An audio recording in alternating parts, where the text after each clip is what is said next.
Assalamualaikum warahmatullahi wabarakatuh. Kita berjumpa lagi di channel SDA Sukses. Di video kali ini menjawab pertanyaan di kolom komentar.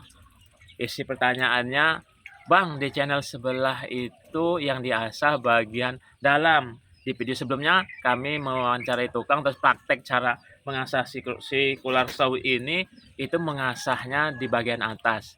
Nah, apa perbedaannya mengasah di bagian dalam di channel sebelah dan channel ini mengasah bagian atas di mata gergaji circle atau circular saw ini? Tonton terus videonya. Sebelum lanjut ke videonya, bagi sobat semuanya yang baru berkunjung ke channel ini, yang belum menekan tombol subscribe, silahkan menekan tombol subscribe, dilanjutkan tekan lonceng, like video ini bila Anda suka, dislike bila tidak suka, dan share ke sosial media sobat semuanya. Oke, langsung saja ke videonya, mari.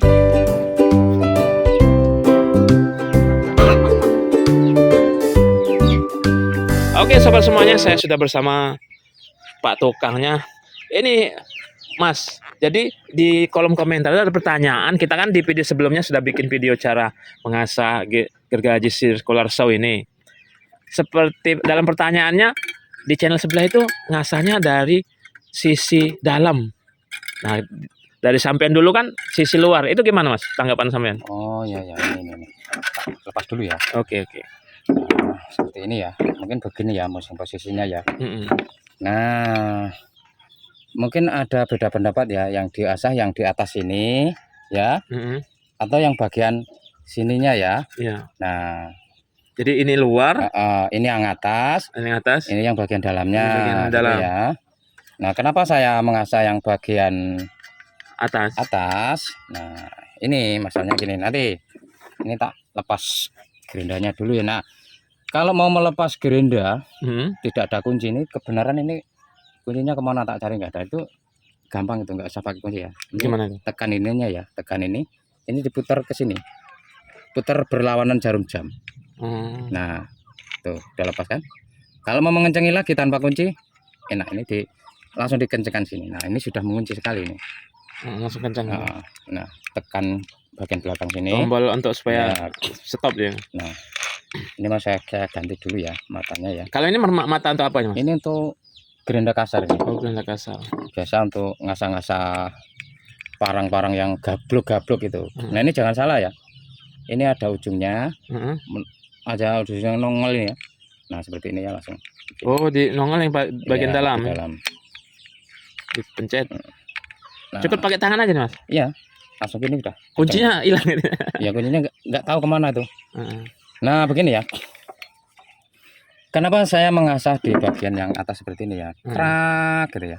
Terus lagi krak gitu. Nah, perbandingannya seperti ini Mas. Seperti pahat ini ya. Nah, pahat itu kan seperti ini. Nah, sama kan posisinya. Kenapa saya asah bagian yang atas? Nah, pahat itu kalau mengasahkan bagian yang atas ini, dia tuh lama-kelamaan kan akan ke sini habisnya. Oh, akan berkurang ya. Akan berkurang, semakin pendek semakin, tapi ketajamannya tetap dan tetap lebar terjaga ya. Lebar dari pahat ini tetap. Kalau pahat ini diasah bagian samping, sesuai dengan pertanyaan bagian samping sini, ininya diasah, ini lama-lama akan habis. Bahkan akan sampai ke sini. Bahkan nanti akan bisa kecil seperti ini. Bahkan nanti akan habis lagi seperti ini. Nah, seperti itu. Tapi kalau di bagian atasnya saja akan tetap ya. Walaupun kecil seperti ini, tetap dia lebarnya tetap 7 mili terus seperti ini. Nah, kalau sama juga seperti ini ya. Ini kan sekitar lebar berapa mili ini ya? 2 mili ya. Kalau 2 mili seperti ini, kalau diasah bagian atas seperti ini ya. Nah, putar lagi. Dia akan tetap lebar gergaji ini tetap 2 mili. Jadi tidak terjadi penjepitan.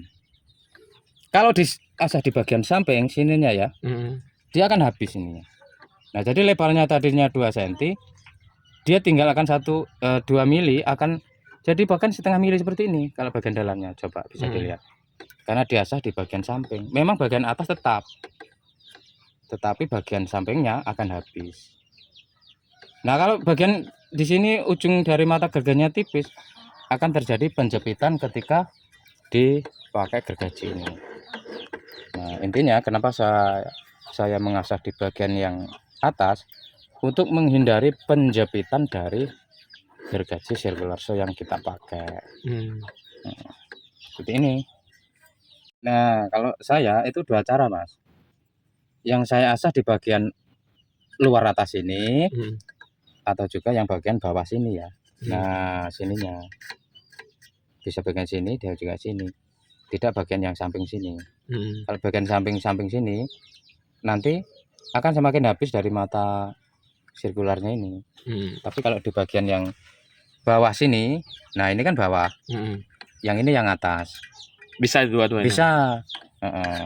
Ini juga tidak mempengaruhi karena ini kalaupun dia menghajar ini ya, Hmm. ini menghajar ininya ya. Ini yang habis besinya ini. Hmm. Enggak apa-apa ini, tidak Tetap apa-apa. tajam ya. Tapi ini lebih jadi pendek kan. Ini Hmm. jadi pendek. Tapi kalau bagian sini dia akan tipis nanti kan. Hmm. Ininya kan tipis. Dia akan habis ke sini dia. Hmm. Nah, intinya 2 cara kalau saya. Bagian atas ini atau bagian bawah. Bukan yang bagian dalam sini ya. Hmm. Nah, kalau bagian yang dalam dan luar sini akan habis mata circular saw-nya. Jadi akan jadi penjepitan. Seperti itu. Oke. Ya. Oke, sobat semuanya, demikianlah penjelasan dari Pak Tukangnya. Yang intinya beliau itu mengasah dari atas atau bagian bawah ini.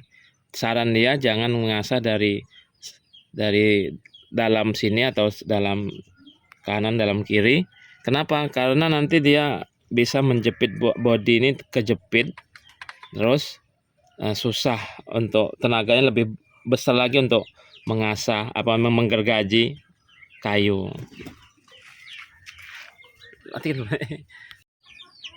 Mudah-mudahan apa yang kami jelaskan di video ini bisa diterima, bisa jelas, dan apabila di sini ada salah-salah kata, ucapan, perbuatan, kami mohon maaf yang sebesar-besarnya.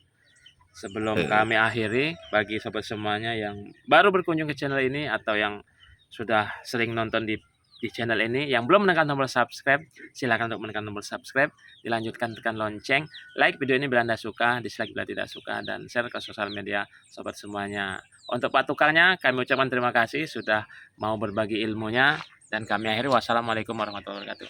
Dadah.